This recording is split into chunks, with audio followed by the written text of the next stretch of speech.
રાજપારડી 4 રસ્તા ખાતે વિરોધ પક્ષના નેતા અમિત ચાવડાની અધ્યક્ષતામાં જનમંચ કાર્યક્રમ યોજાયો હતો।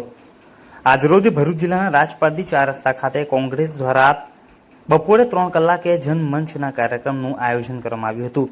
આ કાર્યક્રમમાં ગુજરાત પ્રદેશ કોંગ્રેસના વિરોધ પક્ષના નેતા અમિત ચાવડા ખાસ ઉપસ્થિત રહ્યા હતા। અમિત ચાવડા દ્વારા રાજપારડી 4 રસ્તા સ્થિત ભગવાન બિરસા મુંડાની પ્રતિમાને ફૂલહાર કરી કાર્યક્રમની શરૂઆત કરી હતી। ઝઘડિયા તાલુકાના ગ્રામ્ય વિસ્તારના લોકો દ્વારા સ્ટેજ ઉપર આવી અમિત ચાવડાને પોતાના વિસ્તારની સમસ્યાઓ રજૂ કરી હતી। બધાના પ્રશ્નો સાંભળ્યા બાદ અમિત ચાવડા દ્વારા સરકાર ઉપર પ્રહાર કરતા રોડ રસ્તા તેમજ વિવિધ મુદ્દાઓ પર ગુજરાત સરકારનો શાબ્દિક ઘેરાવ કર્યો હતો અને જણાવ્યું હતું કે જે પણ લોકો દ્વારા પોતાના વિસ્તારની સમસ્યાઓ રજૂ કરવામાં આવી છે એ સરકાર સુધી પહોંચાવી તેનું નિરાકરણ લાવવાના પ્રયત્નો કરવામાં આવશે। આ કાર્યક્રમમાં ભરૂચ જિલ્લા કોંગ્રેસના પ્રમુખ રાજેન્દ્રસિંહ રાણા, ઝઘડિયા તાલુકા કોંગ્રેસના પ્રમુખ ધનરાજ વસાવા, ભરૂચ જિલ્લા કોંગ્રેસના પરિમલસિંહ રાણા, સંદીપ માંગરોલા, શેરખાન પઠાણ, યુનુસ અમદાવાદી, કસમેળાબેન જેવા વિવિધ હોદ્દેદારો તેમજ કાર્યકર્તાઓ મોટી સંખ્યામાં ઉપસ્થિત રહ્યા હતા।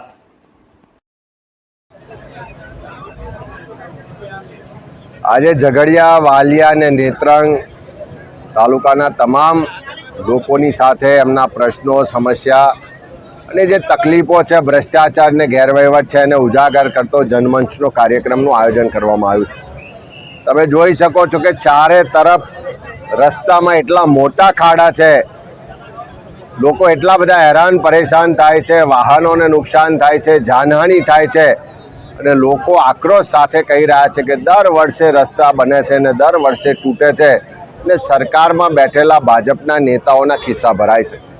અતિવૃષ્ટિ થઈ, ભારે વરસાદ, પૂરની સ્થિતિને કારણે દર વર્ષે આ વિસ્તારમાં જે કેળાના પાકનો વિસ્તાર છે એને મોટા પ્રમાણમાં નુકસાન થાય છે। દિવસો સુધી પાણી ભરાઈ રહેવાને કારણે જમીનો, ખેતી બરબાદ થઈ જાય છે। સમયસર એનું સર્વે પણ નથી થતું, પૂરતું વળતર પણ નથી મળતું। આ આદિવાસી વિસ્તારમાં અનુસૂચિત 5નો અમલ થવો જોઈએ એની કોઈ વ્યવસ્થા નથી થતી। જળ, જંગલ, જમીન જે આદિવાસી સમાજનો અધિકાર છે એ એનાથી છીનવવામાં આવી રહ્યો છે। મોટા પ્રમાણમાં ભ્રષ્ટાચાર ને ગેરવહીવટની સાથે સાથે આજે ગામડામાં શિક્ષકો નથી, ઓરડાની ઘટ છે, દરેક જગ્યાએ તલાટી હોય કે સરકારી સ્ટાફની ઘટ છે, આરોગ્યની સુવિધાઓ નથી, સ્થાનિક સ્તરે રોજગાર માટેની કોઈ વ્યવસ્થાઓ નથી। આ તમામ લોકોના જે સળગતા પ્રશ્નો ને તકલીફો છે, ચારે તરફ ભ્રષ્ટાચાર, ગેરવહીવટથી જે પ્રજા ત્રસ્ત છે એને આજે કોંગ્રેસના જનમંચ પર બધા જ લોકોએ ઉજાગર કરી છે અને કોંગ્રેસ પક્ષ તરફથી એમને અમે ખાતરી પણ આપીએ છીએ કે આવનારા દિવસોમાં એમના જે પ્રશ્નો છે, જે તકલીફો છે, સરકારનો ગેરવહીવટ ને ભ્રષ્ટાચાર છે એને ઉજાગર કરવા માટે અહીંયા સડકથી લઈને વિધાનસભા કે સંસદ સુધી એમના પ્રશ્નોને બુલંદ અવાજે વાંચા મળશે।